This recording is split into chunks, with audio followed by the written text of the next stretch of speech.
Hello guys, welcome to my channel. This is Kanchan Gupta. Welcome you all, very warm welcome to all my channel. This is UGC Education Paper 2. So I'm back with you another session, tips and tricks वाला जो मैंने आपसे share करना चाहती थी वो आज मैं शेयर कर रही हूँ. Sorry for the late. Sometime situations ऐसी होती हैं, यू नेवर नो, बट ठीक है, अब मिले हैं तो हम लोग करते हैं. तो ये मैंने एक रैंडमली कर्नाटका का पेपर उठाया था जिसमें से हम लोग क्योंकि टिप्स एंड ट्रिक्स की बात कर रहे हैं कि कैसे क्वेश्चन सॉल्व करने चाहिए या कैसे जो है या कैसे जो है हमें ट्रिक्स के अकॉर्डिंगली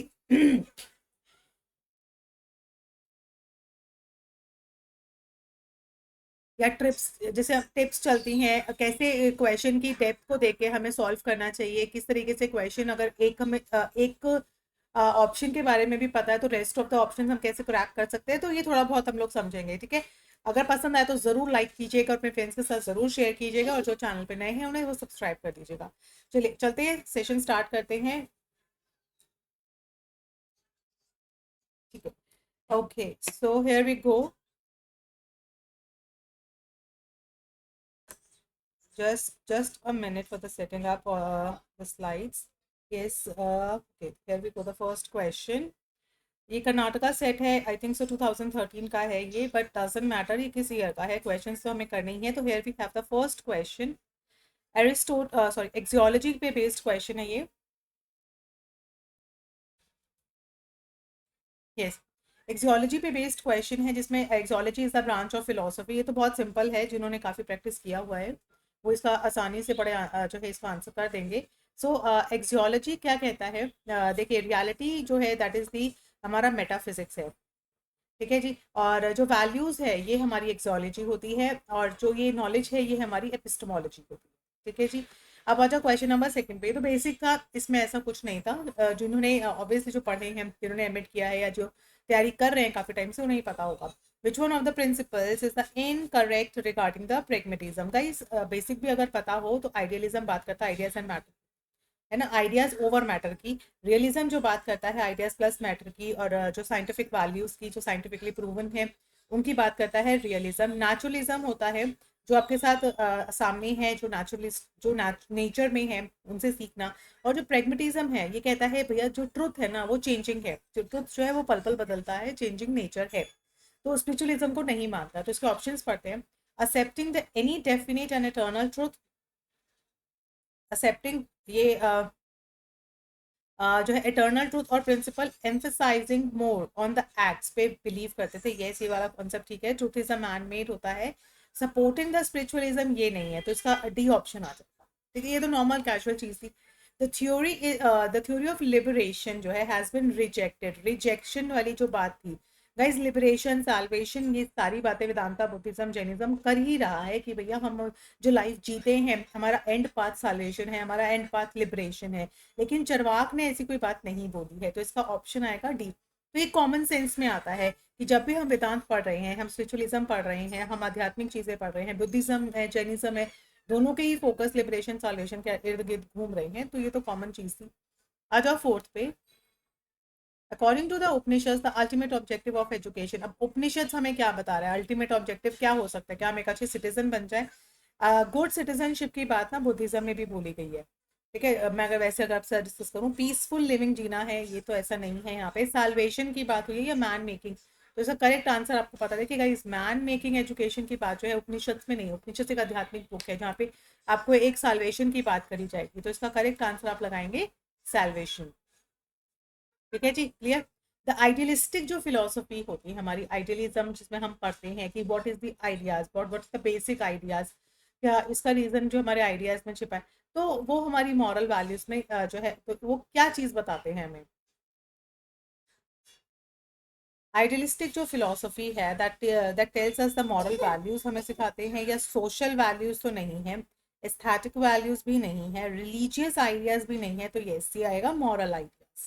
थोड़ा सा कॉमन सेंस लगाने की बात है गाइस. सोशल आइडियाज नहीं बताता आइडियलिज्म. कौन से सोशल आइडियाज बताएगा.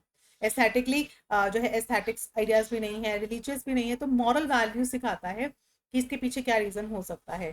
आ जाओ सिक्स पे. एरिस्टोटल्स थ्योरी ऑफ नॉलेज जो है इंक्लूडेड ये बिलीफ रखता था कि man is a born with a true knowledge in him, मतलब मैन एक नॉलेज के साथ ही पैदा हुआ है, ठीक है, ये नहीं था। जो सिलोगोस्टिक जो मेजर प्रीमाइसेस है इस ऑब्टेन होता है एजुकेशन से, हमें प्रीमाइस होता है, ये भी नहीं है। ट्रू नॉलेज, सच्ची जो हमें ज्ञान होता है, कंसिस्ट ऑन यूनिवर्सल्स, यस। जिन्होंने भी एरिस्टोटल की थ्योरी पढ़ी होगी ना, थ्योरी ऑफ नॉलेज, उन्हें पता होगा he talks about the universals values कि और उनके कॉन्सेप्ट थोड़े से प्लेटो से डिफरेंट थे, ठीक है। अब आओ इस पे, यहाँ पे आपको स्कूल ऑफ फिलोसफीज दी हुई हैं और उनके कॉन्सेप्शंस दिए हुए हैं। तो जैनिज्म है, यहाँ पे बुद्धिज्म है, सांख्या है, वेदांता है, ठीक है। तो अब यहाँ पे ध्यान से देखेंगे, देखिए गाइस, एक है स्पिरिचुअलिज्म यानी कि आध्यात्मिकता। अब आध्यात्मिकता की बात किसने करी है? मॉरल वैल्यूज, जैसे अभी हमने तो मॉरल वैल्यूज के बाद आइडियलिज्म में थी, लेकिन यहाँ वो ऑप्शन में नहीं है।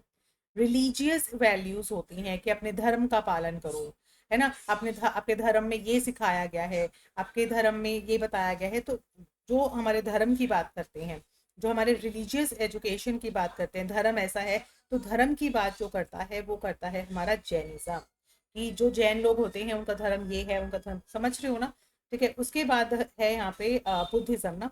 बुद्धिज्म जो है talks about the moral values. Buddhism हमें क्या बताता है? मॉरल वैल्यूज के बारे में। सांख्या एंड वेदांता की फिलोसफी, कई सांख्या ऐसी फिलोसफी थी जिसमें मटेरियलिस्टिक और स्पिरिचुअल दोनों ही बातों में, क्यों आपने पता है ना, आप इसी से ही अंदाजा, यहीं पे मैं आपसे एक टिप्स जो है टिप्स आपसे साथ शेयर करती हूँ। क्योंकि जो सांख्या फिलोसफी है वो पुरुष और प्रकृति पे बिलीव करता है, ठीक है, जिसमें एक मटीरियल है और एक स्पिरिचुअल है, राइट। तो इसमें आ गया ना, सांख्या फिलोसफी जो है वो बोथ है। और जो रेस्ट जो वेदांत फिलोसफी कहते हैं वो एक आध्यात्मिक, एक स्पिरिचुअलिज्म है। इससे आप ये क्वेश्चन क्रैक कर सकते थे। तो इस तरीके से कुछ टिप्स हैं जो आप थोड़ा सा अगर आपको पता हो या थोड़ा सा अगर आप कॉमन सेंस लगाओ ना, तो बिल्कुल आप अच्छे से क्रैक कर पाओगे, ठीक है। Let's move on to the next one. This is question number 8। Match the following करना है। कंजर्वेटिव सोसाइटी वो सोसाइटी होती है जो अपनी सोसाइटी से बाहर नहीं जाना चाहती हैं, they believe in their religion, culture, what ever, ठीक है। सिमिलरली द क्लोज, सेम वही होता है। कल्चरल और सोशल स्टार्टिफिकेशन, देखिए सोशल स्टार्टिफिकेशन का अगर हम कीवर्ड डिस्कस करते हैं तो देयर इज अ हेट्रोजीनियस होती है इसमें, या होमोजीनियस है, होमोजीनियस नहीं हेट्रोजीनियस पॉपुलेशन होती है, मतलब सिमिलर की स्टार्टिफिकेशन में क्या होता है, डिफरेंट डिफरेंट लोग होते हैं, डिफरेंट वैल्यूज होती हैं, ठीक है। अब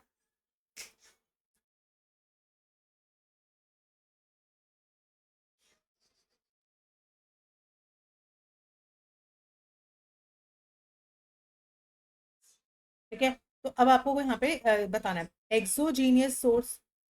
एक्सोजीनियस सोर्स है traits that are socio economic remote.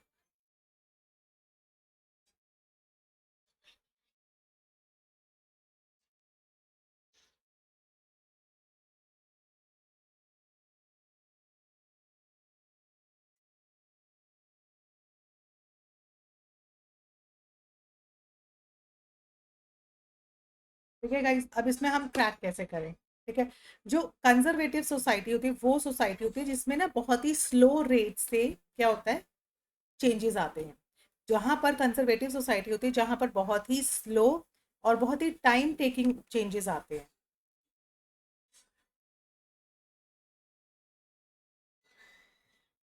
Closed society बिल्कुल जो है क्लोज्ड होती है, ठीक है, जहां पर वो आपस में बात नहीं करते हैं, या ऐसा होता है कि जो कास्ट डिफ्यूजन यहाँ देखने को मिलता है, ये रहा कास्ट डिफ्यूजन देखने को मिलता है यहाँ पे, ठीक है, क्योंकि वो अपने कास्ट मतलब कास्ट का वो नहीं होता है। एक ही सोसाइटी, एक ही कास्ट के लोग जो होते हैं वो क्लोज ग्रुप में रहना पसंद करते हैं, राइट। उसके बाद यहाँ पे है कल्चरल, कल्चरल ग्रुप्स होते हैं। कल्चरल ग्रुप्स क्या कहते हैं? कल्चरल ग्रुप्स कहते हैं एक्सोजीनियस सोर्स को, एक्सोजीनियस सोर्स को। एंड सोशल जो स्टार्टिफिकेशन होता है दैट इज दी वो traits that are socio economically जो होता है नेचर में बहुत ही बदले हुए होते हैं, डिफरेंट होते हैं,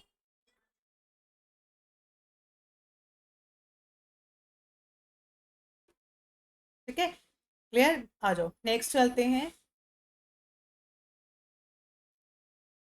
नेक्स्ट मूविंग ऑन, नेक्स्ट है नाइन्थ क्वेश्चन पे आ जाओ। गिवन टू स्टेटमेंट्स है यहाँ पे कि philosophy deal with the other worldly aspect से डील करती है, और उसका रीजन ये है, आप बिकॉज लगा के इसका करना, because education develops super natural abilities. क्या कोई एजुकेशन एक सुपर नेचुरल एबिलिटीज को डेवलप करता है? तो देखिए ये क्वेश्चन तो बहुत ही सिंपल रहा।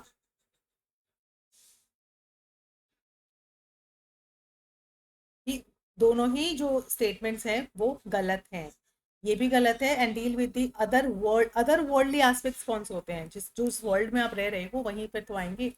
ठीक है, नेक्स्ट आ जाओ 10th पे। नॉमिनल यानी कि in the numbers, in the rank, इसको ऐसे शॉर्ट फॉर्म में करना। रैंक में होता है, इंटरवल्स होते हैं, इसमें जो है आपका डेटा होता है और ये जीरो से स्टार्ट होता है, ये बेसिक इनका नेचर है। आप डीप में नहीं जाते हो, लेकिन एटलीस्ट आपको ये पता होना चाहिए। जैसे फैमिली साइज होता है, small, large. Type of school कैसा है, birth position of the child, temperature, English medium schools, काफ़ी जो है इसमें आपके वो रहेंगे। ठीक है, तो सबसे पहले आप, एक मिनट, यस, तो सबसे पहला जो नॉमिनल होता है, nominal means in the form of number. तो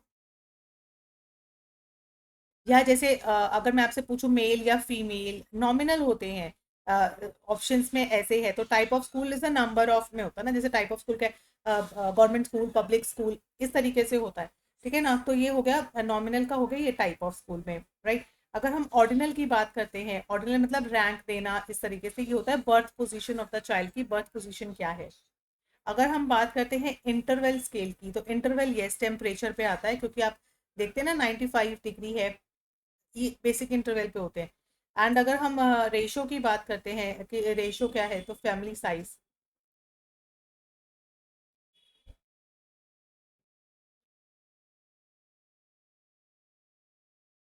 ये तो बहुत बेसिक क्वेश्चन था, फादर ऑफ सोशियोलॉजी।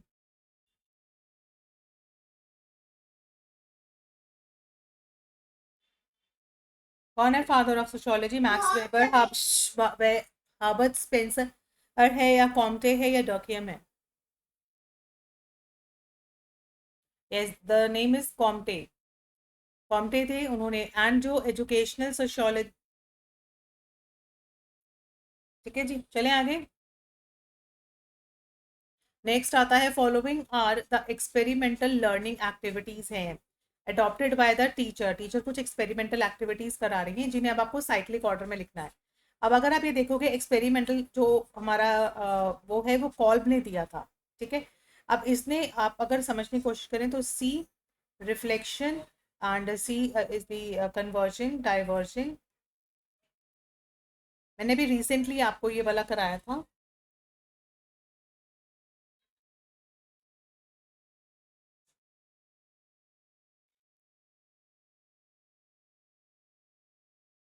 ये आपको अरेंज करना इन द साइक्लिक ऑर्डर में।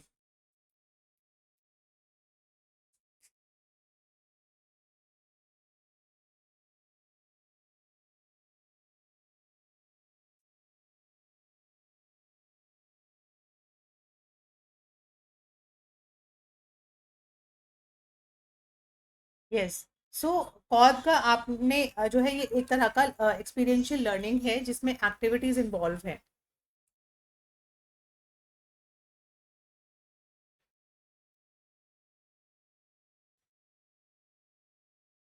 बताओ।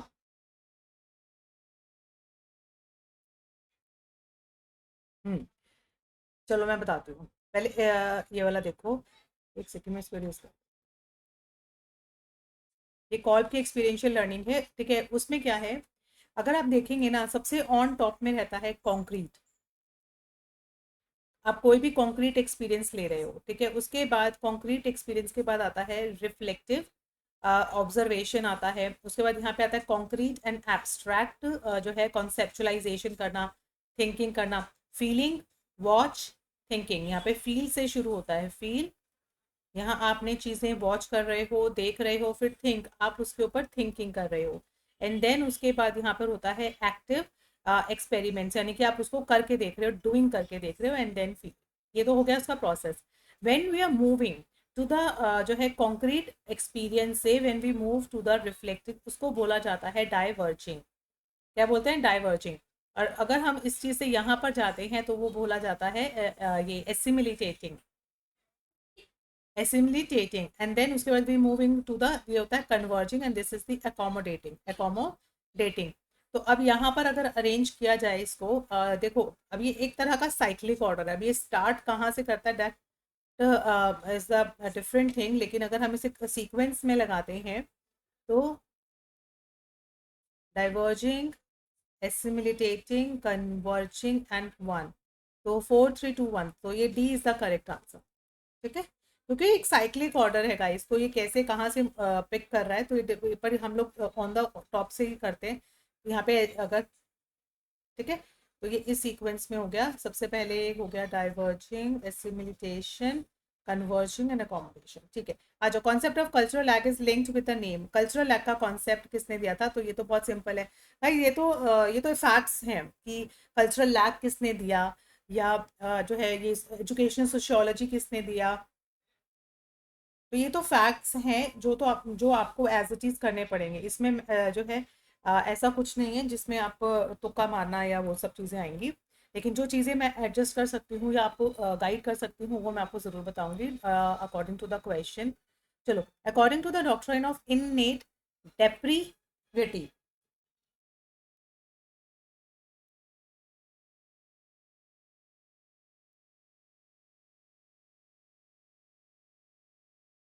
The soul doctrine of innate डेप्रीविटी।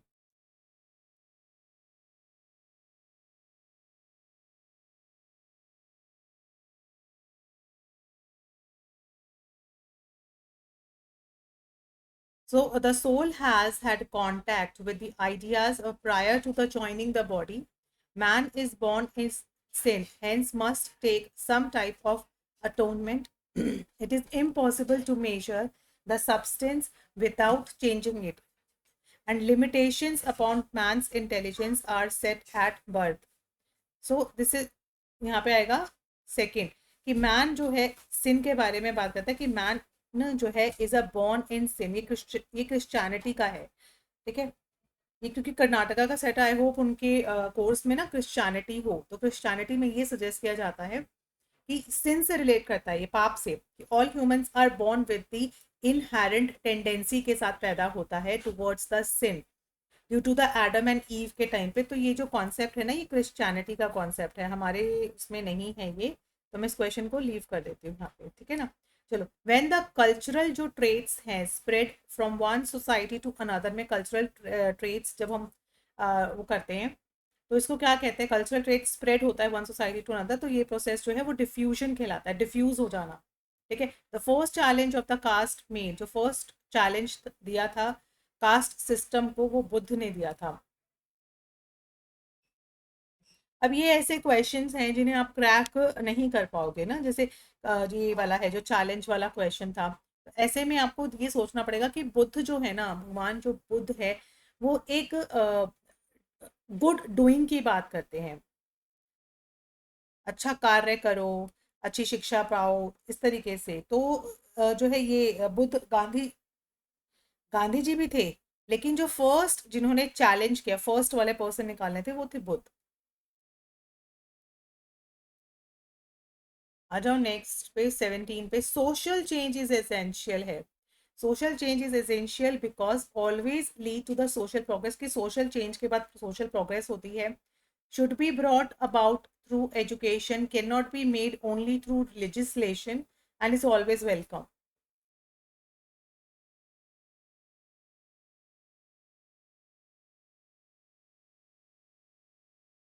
ठीक है, तो इसमें अब आपको बताना है करेक्ट स्टेटमेंट कौन सा है। तो आप ये ऑलवेज वेलकम, सोशल चेंज हमेशा वेलकम नहीं किया जाता है, ये तो आप सबको भी पता है। कुछ लोग इसके अपोज होते हैं और कुछ लोग इसके फेवर में होते हैं। फिर है always lead to the social, ये भी नहीं है कि सोशल चेंज जो है हमेशा सोशल प्रोग्रेस ही लाएगा, नहीं, ऐसा नहीं होता है। Should be brought about through education, education के थ्रू लाया जाता है, ये कॉन्सेप्ट ठीक हो सकता है। And can not be made only through legislation, और ये वाला कॉन्सेप्ट भी ठीक है। आ जाओ नेक्स्ट पे, ये भी कॉमन सेंस का क्वेश्चन था, ऐसे इसमें कोई हार्ड एंड फास्ट रूल नहीं था। आ जाओ, match the following, social stratification, social mobility, social change and social equity. काफी क्लोज क्लोज आएंगे इसमें, ये देखना। यस,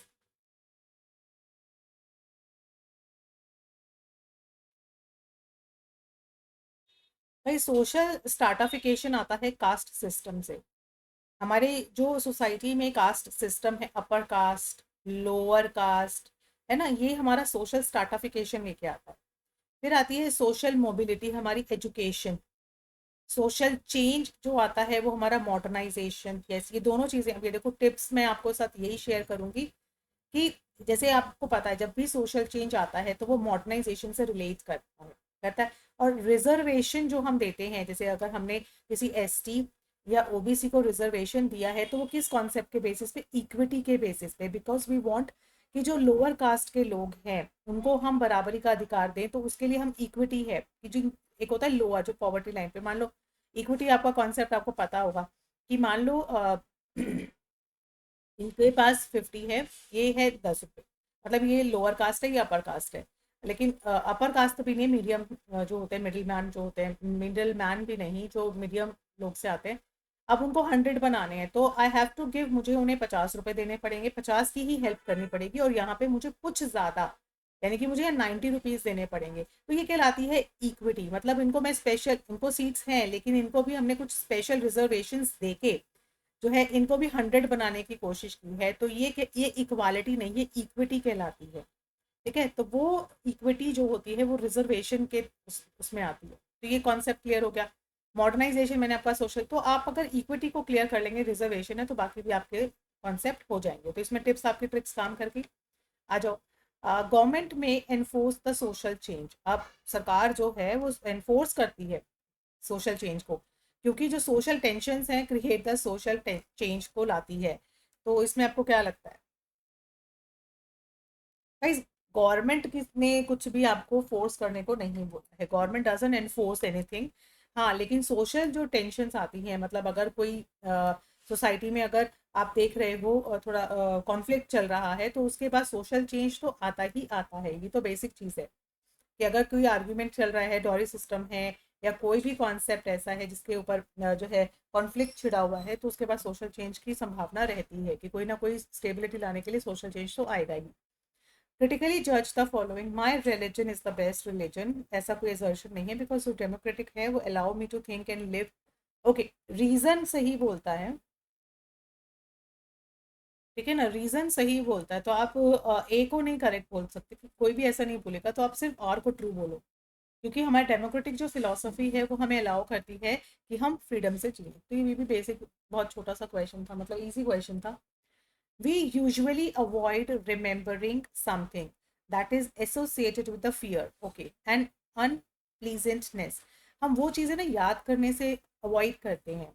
तो when we are avoiding something, कि हमें वो याद ही नहीं करना है, हमें इस लाइफ में वापस नहीं जाना है, कुछ ऐसे पुराने दर्द हैं जो हमें वापस रिक्रिएट नहीं करने हैं, तो वो होती है रिप्रेस्ड फीलिंग, होती है ना, जो हमारे मन की कहीं ना कहीं किसी कोने में दबी हुई होती है, वो होती है रिप्रेस्ड फीलिंग। तो इसको, क्योंकि अब ये एक डिफेंस मैकेनिज्म है जो फ्लूइड ने दिए हैं, तो उसमें repression is the one of the defence mechanism.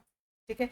The most widely use method of learning in childhood में, जो हम लोग बार बार यूज करते हैं, छोटे बच्चे होते हैं ना, कि इनसाइट तो वो नहीं कर पाते, छोटे बच्चे इंसाइट नहीं कर पाते, वो क्या करते हैं सबसे ज्यादा, ट्रायल एंड एरर भी नहीं करते, इतना नहीं है, इमिटेशन, नकल करते हैं, हमारी नकल करते हैं। तो हाँ, हम छोटे बच्चों को लर्निंग बाय इमिटेशन से सिखा सकते हैं। आ जाओ 23, a child memorises the tables of numbers, मतलब 2 1 2, ये नंबर्स में डील कर रहे हैं। So he goes to the market and purchase some bananas correctly, उसने बनानास लिए। Which type of transfer has, okay, तो उसने 2 1 2, 2 2 3, ये टेबल लर्न किया था, और बनानास उसने खरीदे मार्केट में जाके। तो आपको ये किस तरह की ट्रांसफर ऑफ लर्निंग लगती है? ऑब्वियसली तो हॉरिजॉन्टल है। ठीक है, आ जाओ नेक्स्ट 24 पे। विच of the following chain represent the aspects of the mental development, ये एक वो है, चेन है। इसमें आपको बताना है ये जो चेन है वो किस तरह के मेंटल डेवलपमेंट को फोकस करे। Sensation, perception, conception and thinking. Perception करना, कॉन्सेप्शन करना, थिंकिंग करना, सेंसेशन करना। यस, बताओ, आइडिया दो कुछ मुझे। सबसे पहले तो यही बता दो, ये दिया किसने है?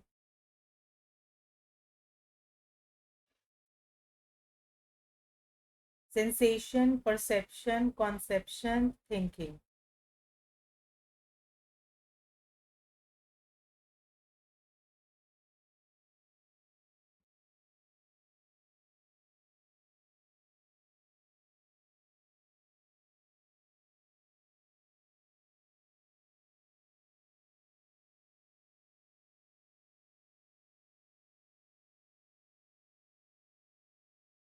Any idea?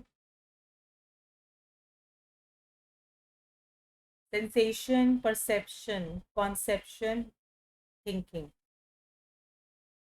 Yes, this is the correct form ना।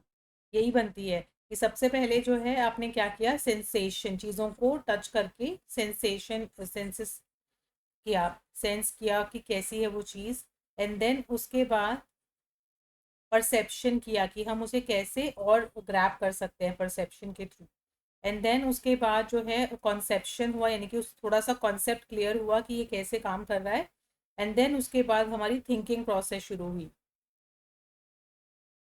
तो ए इज द करेक्ट आंसर कि सेंसेस के थ्रू हमने पहले टच किया, या हमने जो है चीज़ों को अलट पलट के देखा।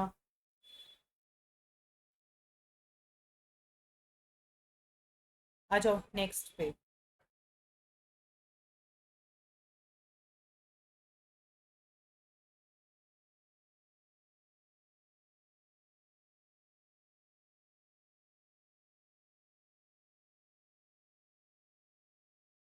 हाँ, आ जाओ नेक्स्ट 25th क्वेश्चन पे। The concept of unconscious motivation.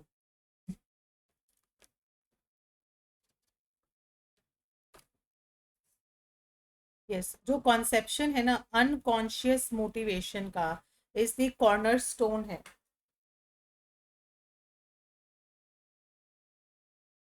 Psychodynamic theory जो फ्लूइड ने दी थी, ठीक है, क्या फ्लूइड ने किसी अनकॉन्शियस मोटिवेशन की बात की है, या साइको एनालिटिक, साइकोडायनेमिक सॉरी नहीं, psycho analytic is given by the fluid, and psycho biological, biological. ऐसे फर्स्ट टू आएंगे, A and B.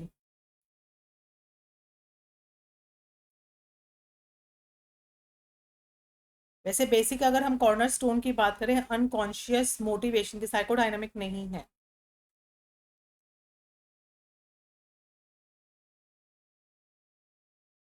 Psychodynamic,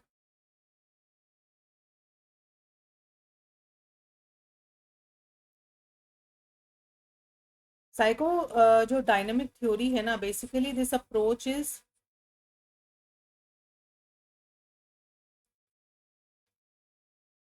understanding the human behaviour. Psychodynamic जो क्योंकि हमारा बिहेवियर बहुत ही चेंजिंग बिहेवियर है, तो ह्यूमन बिहेवियर जो है उसको अंडरस्टैंड करने के लिए दिस थ्योरी, ये बेसिकली जो हमारा हमारे सब कॉन्शियस फोर्सेस हैं, ये हमारी जो सब कॉन्शियस फोर्सेस हैं उसके ऊपर काम करता है कि सब कॉन्शियस जो मोटिवेशन है, वो कहता है सब कॉन्शियस इज द रूट है हमारी, हमारी रूट है किस चीज़ की, कॉन्शियस एक्सपीरियंस की,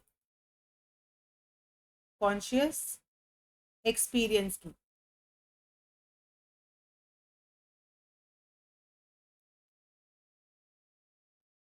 जैसे अगर हम इसका एग्जांपल देना साइकोडायनेमिक के, कई बच्चे जो होते हैं बार बार हाथ धोते हैं, हैंड वॉश करते हैं, क्योंकि उनको they are very obsessive of the fear of germs, उनको जर्म्स लग जाएंगे, तो वो कंपल्सिवली बार बार हैंड वॉश करते हैं। तो उनके सब कॉन्शियस जो माइंड है ना कहीं फियर है किस चीज़ का, जर्म्स का। किस चीज़ का फियर है, जर्म्स का। तो उनका कॉन्शियसली वो क्या करते रहते हैं, उनके सब कॉन्शियस माइंड जो है उनको डायरेक्ट करता रहता है। तो ये है साइकोडायनामिक। और ये अनकॉन्शियस माइंड का कॉन्सेप्ट आपसे डिस्कस कर रहे हैं यहाँ पे। और वो अनकॉन्शियस जो माइंड है वो साइको एनालिटिक के। तो ये बेसिक यहाँ पे डिफरेंस है इसका, तो ये आपको ध्यान रखना है।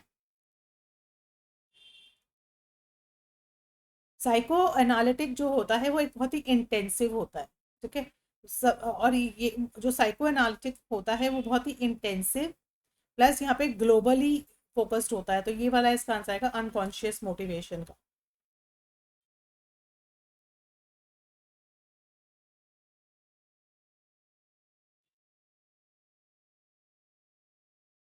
ठीक है। Introspection method was used. Introspection क्या मेथड किसने दिया था, फंक्शनलिज्म ने, स्ट्रक्चरलिज्म में, बिहेवियरिज्म में, या गेस्टाल्ट में। तो इसका आंसर है स्ट्रक्चरलिज्म में। ये तो बेसिक था, स्ट्रक्चरलिज्म या इंट्रोस्पेक्शन, इसको हम ऐसे ही पढ़ते आए हैं। आ जाओ, राइट ऑर्डर आपको लगाना है माइंड इसमें।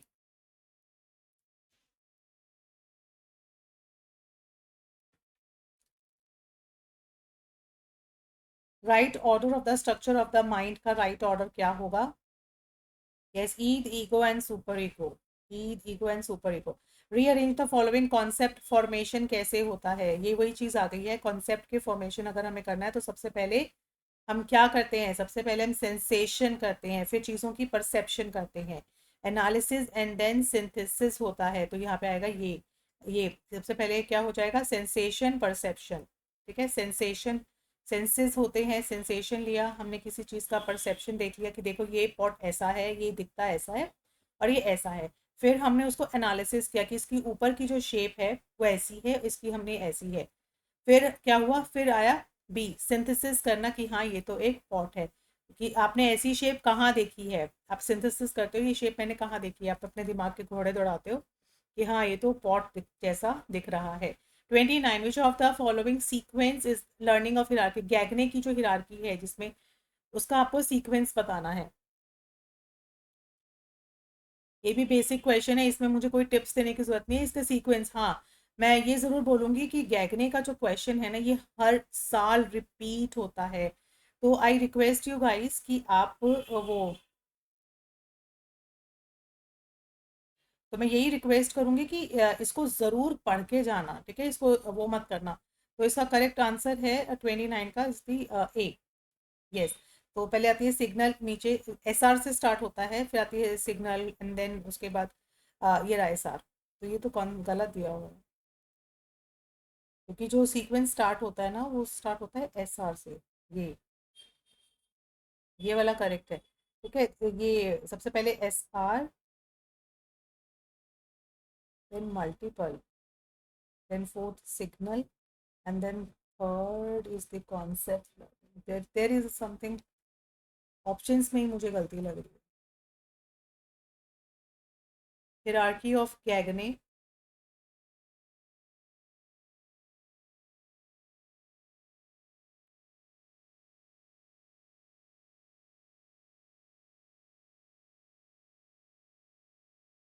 ओके, मैं ही थोड़ा गलत कर रही थी।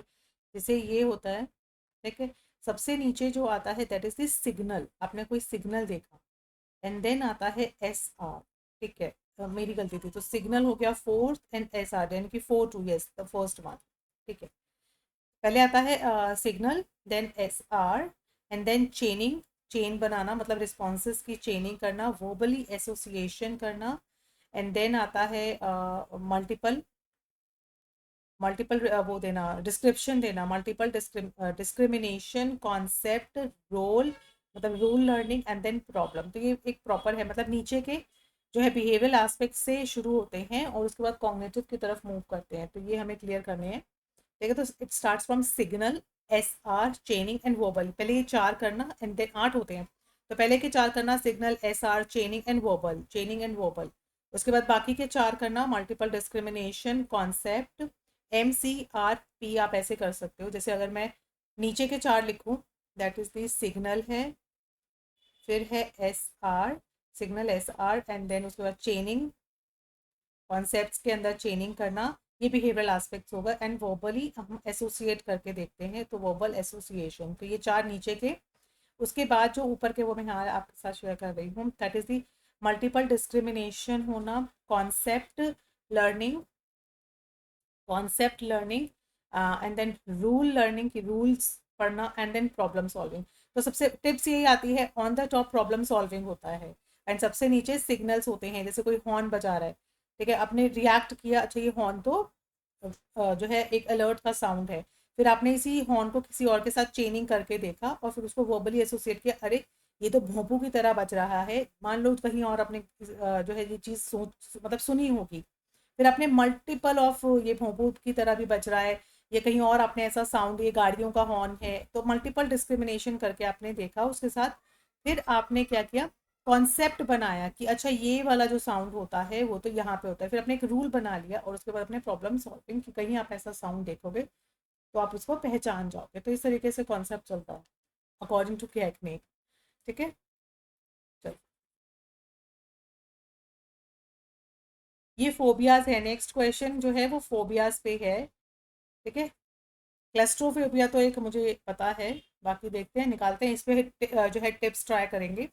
क्लस्टो होता है जैसे हमारे जो हमें सांस रुक जाना, मतलब दम घुटना।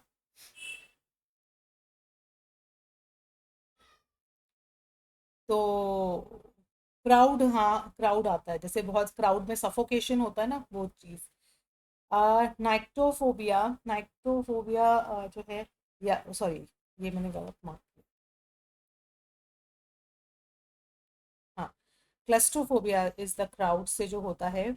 उसके बाद जो एग्रो, एग्रो भी मुझे पता है, एग्रोफोबियाज होते हैं जैसे हाई प्लेसेस, हाइट। तो ये हो गया।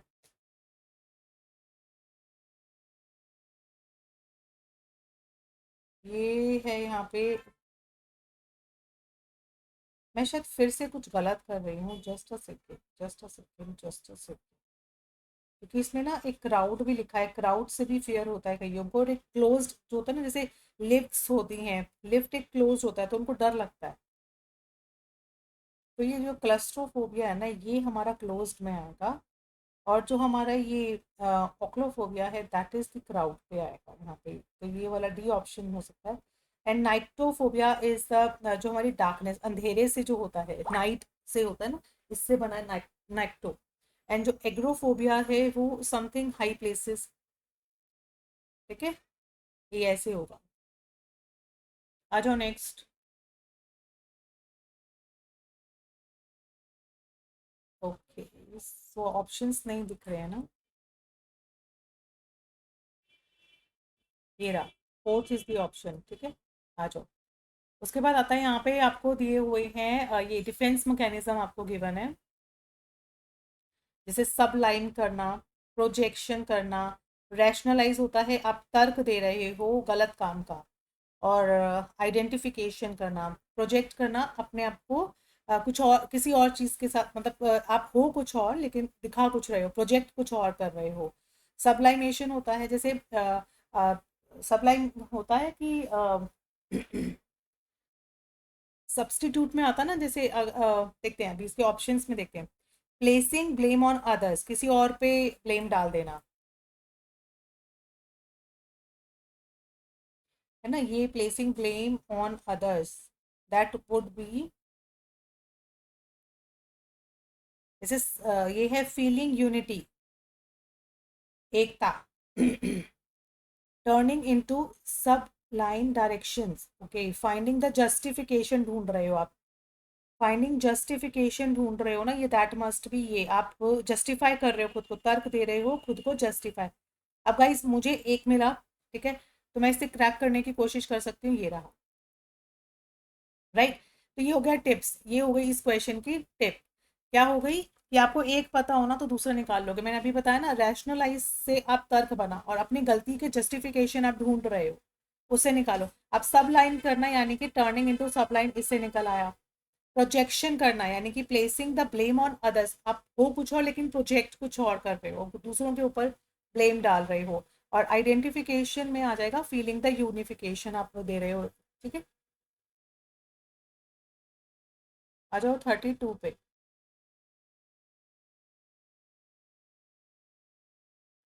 यहाँ पे आपको दिया हुआ है 16 PF, आपको पता ही है किसने दिया है, कैटल ने, है ना। 16 PF,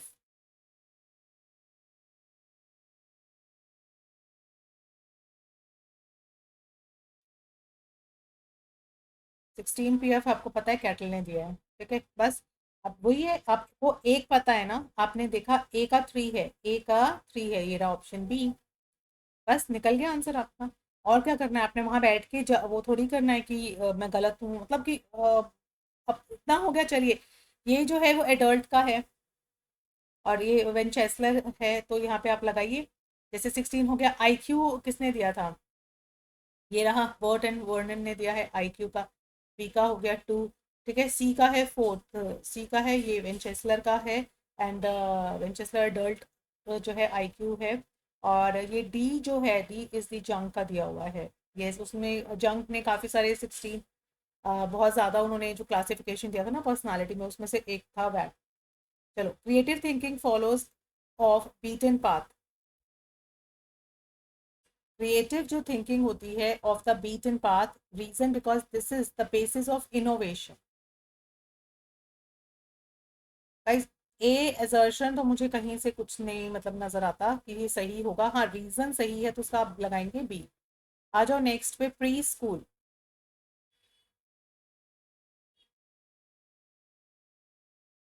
यस, ये है एजर्शन की जो प्री स्कूल यानी कि छोटा टाइम मतलब छोटे बच्चों का टाइम पीरियड होता है, वेरी क्रूशियल होता है लैंग्वेज डेवलपमेंट के लिए। बिकॉज जो ब्रेन होता है relatively more plastic during the early stage of the development. Yes, ये बिल्कुल सही बात है। तो ये करेक्ट एक्सप्लेनेशन दे रहा है कि ब्रेन हमारा जो है ना वो रिलेटिवली प्लास्टिक फॉर्म में होता है, थोड़ा सा अकड़ा हुआ होता है उस कुछ। आ जाओ 35 पे, motivation is important in the process of teaching and learning. Motivation because to attraction towards the goal and clarifies its meaning. Yes, तो इसका करेक्ट आंसर बताओ। मोटिवेशन तो है ही हमारे टीचिंग लर्निंग में, हमें बच्चों को मोटिवेट रखना होता है। एंड बिकॉज जो मोटिवेशन है वो हमारे गोल्स के लिए अट्रैक्ट करता है हमें। यस, बिल्कुल करता है, सी हो गया इसका option. A measure based upon a sample, अगर हम कुछ मेजर लगाते हैं, सैम्पल हमने इकट्ठा कर लिया उसके ऊपर अगर हम कुछ कैलकुलेशंस या मेजर लगा रहे हैं तो that would be called statistic. Yes, ये भी सिंपल कॉमन सेंस का क्वेश्चन था। Which sample is suppose to be the best when population is known, जब हमें पॉपुलेशन पता होती है एट दैट पॉइंट कौन सा मेथड है, वो मेथड आता है कोटा, स्ट्रेटाफाइड, प्रोपोर्शनेट, इंसिडेंटल या स्ट्रेटाफाइड रैंडम सैम्पलिंग। जो सबसे बेस्ट मेथड है इसमें से वो स्ट्रेटाफाइड मेथड है। ठीक है, मेजरमेंट ऑफ एज, अगर हम एज नापते हैं कि भाई 25 ईयर्स है, ठीक है, 60 ईयर्स है, तो मेजरमेंट अगर हम नाप रहे हैं तो वो कौन सी उसमें आता है।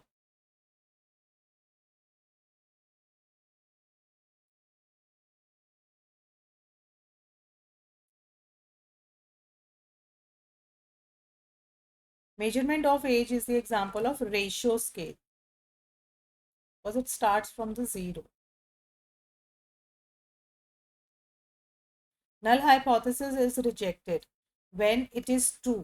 जब वो ट्रू है, जब वो ट्रू होती है और हमने फॉल्स कर दिया तो टाइप 1 एरर होती है।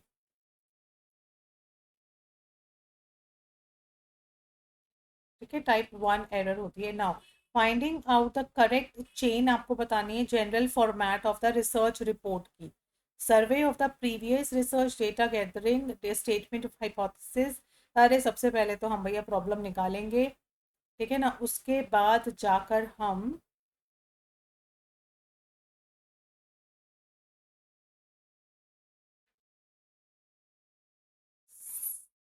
सर्वे, इसमें ऑप्शंस में नहीं है ना, तो हम लोग फिर यही चूज करते हैं, सर्वे करते हैं सबसे पहले एंड देन उसके बाद हम प्रॉब्लम का सोल्यूशन निकालते हैं। तो ऐसे दिया हुआ है क्योंकि यहाँ पे फर्स्ट फिफ्थ दिया ही नहीं हुआ। ठीक है ना, तो ये बन गया, फर्स्ट हो गया, फिफ्थ हो गया एंड देन थर्ड हो गया, स्टेटमेंट ऑफ हाइपोथेसिस लगाते हैं। उसके बाद हम डेटा गैदर करते हैं एंड उसके बाद फर्दर रिसर्च के लिए सजेशंस एकत्रित करते हैं। Which of the following is not a correct statement, correct बताने। A test can not be valid, ये क्वेश्चन बहुत बारी रिपीट होता है तो इसको कॉन्सेप्ट को क्लियर कर लेना। A test can not be valid without being reliable, that means कि without being reliable. A test can be both, test दोनों हो सकते हैं। Test can be reliable without being valid, मतलब अगर वैलिड नहीं है, मान लो ये कहता है अगर वैलिड नहीं है, रिलायबल होगा तो चलेगा। कौन सा स्टेटमेंट आपको है, नॉट अ करेक्ट। इसमें रिलायबल भी और वैलिड ये दोनों ही करेक्ट होंगे, समझ लेना। और फर्स्ट वाले का आएगा, a test can not be valid without being reliable. Without being reliable मतलब वैलिड, अगर रिलायबल नहीं है तो वैलिड हो जाएगा। A test can be valid without being reliable.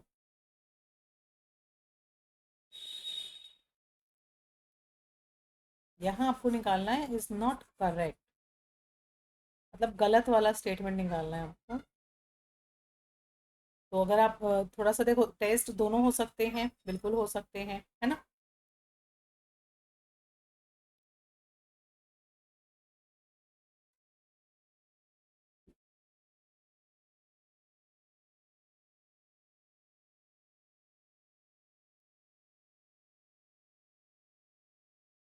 Not a correct statement,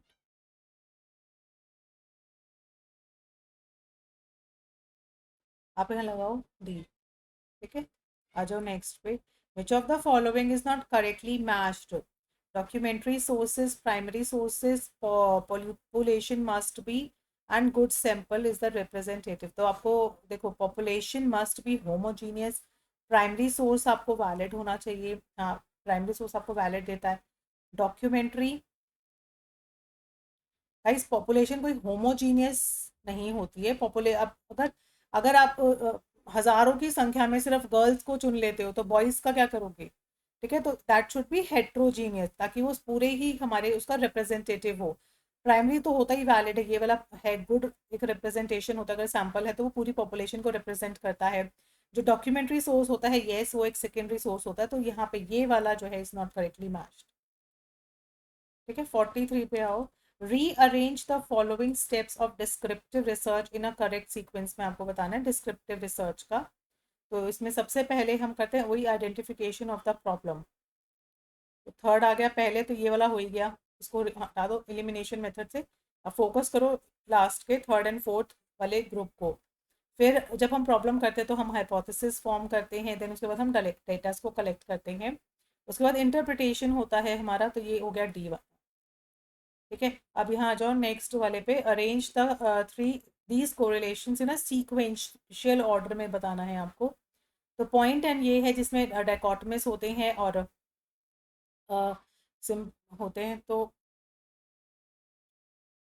sequence में बाइसीरियल ही आता है पहले, फिर ये आता है टेट्राकॉलिक थर्ड पे आता है एंड फोर्थ पे आता है। तो ये 1 2 3 4 ये है, ये वाला करेक्ट है आंसर इसका। 45 पे आ जाओ। Degree of freedom parameter, coefficient of determination, standard error.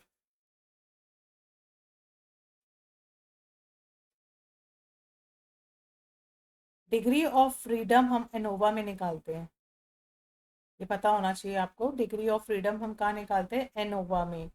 उसके बाद जो पैरामीटर्स हम लगाते हैं वो हम पॉपुलेशन पे लगाते हैं ना। पैरामीटर्स कैसा है? सैम्पलिंग डिस्ट्रीब्यूशन या कोफिशिएंट कोरिलेशन में नहीं है, तो ये पॉपुलेशन में आता है।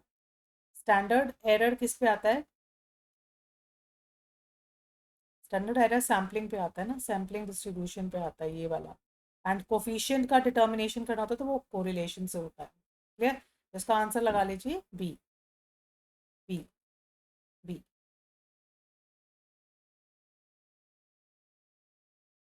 लास्ट के 5 रह गए हैं, देखते हैं। Match the following list. One में आपको रैंडम सैम्पलिंग दिया हुआ है, परपोसिव सैम्पलिंग है, मल्टी स्टेज और stratified. The unit of sampling can not be selected. Unit, हम यूनिट नहीं निकाल सकते किसमें?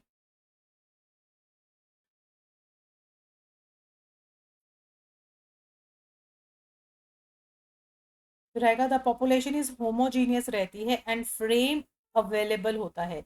होमोजीनियस पॉपुलेशन के साथ में फ्रेम अवेलेबल होना,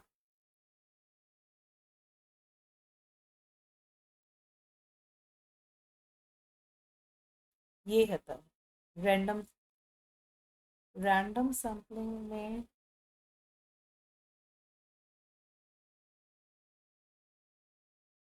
ठीक है, रैंडम सैम्पलिंग होमोजीनियस और एक फ्रेम अवेलेबल होता है हमारे पास। उसके बाद परपोसिव सैम्पलिंग में frame is not available. Yes, frame available नहीं होता परपोसिव में।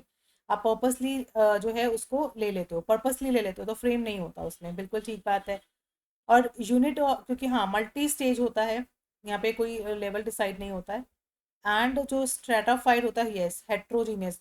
अब गाइस हेट्रोजीनियस हमें पता है, हेट्रोजीनियस हमेशा स्ट्रेटाफाइड होता है, तो एक पता लग जाएगा, आप उसे निकाल लोगे। और रैंडम सैम्पलिंग में फ्रेम अवेलेबल होता है प्लस होमोजीनियस रहती है। 47 में आओ। वर्बल टेस्ट है, ट्वीजर टेस्ट है, टैट है। Unconscious motive, personality.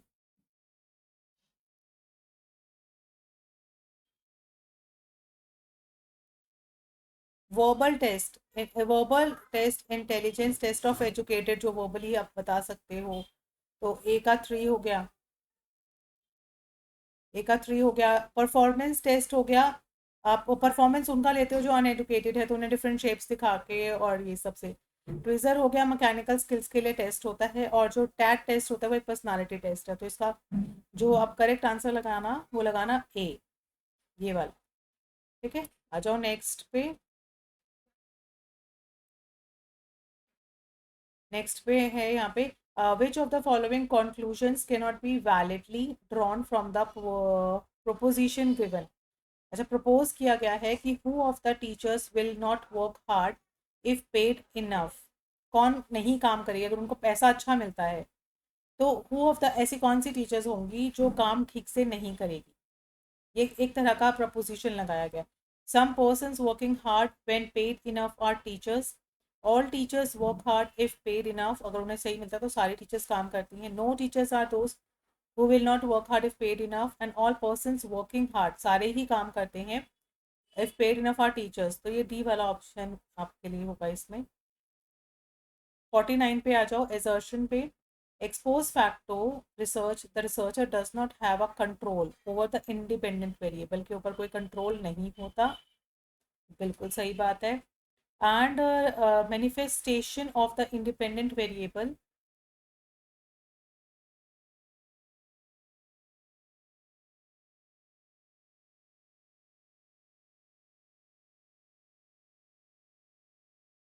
हम्म और एक मिनट। क्या नाम है, yes, manifestation of independent variable have already occurred. Yes, क्योंकि बिकॉज द सिचुएशन जो है, जो यहाँ पे घटना होती है वो ऑलरेडी हो चुकी होती है, ऑलरेडी अकर्ड होती है। ठीक है, तो यहाँ पे ये बोथ आर ट्रू है।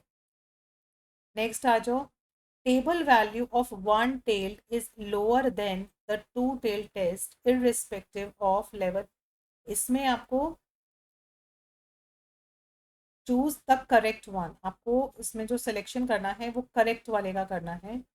ठीक है, तो यस, जब टेबल वैल्यू अगर हम देखते हैं तो जो वन टेल टेस्ट है lower than the table irrespective of level of significance. हाँ, ये स्टेटमेंट सही है। Table value of one tail is higher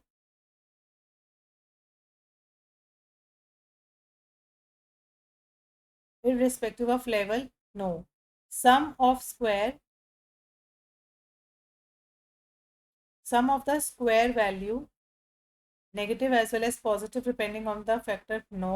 The sum of square value is always positive होता है। जब आप रूट निकालते हो तो वो पॉजिटिव आता है, चाहे उसका करेक्शन वैल्यू कुछ भी हुआ, तो ये ऑलवेज भी अब पॉजिटिव ही रहता है। तो ये वाला। और टेबल वैल्यू जो है वो वन टेल्ड टेस्ट की लोअर ही आती है, lower then the to tailed test से,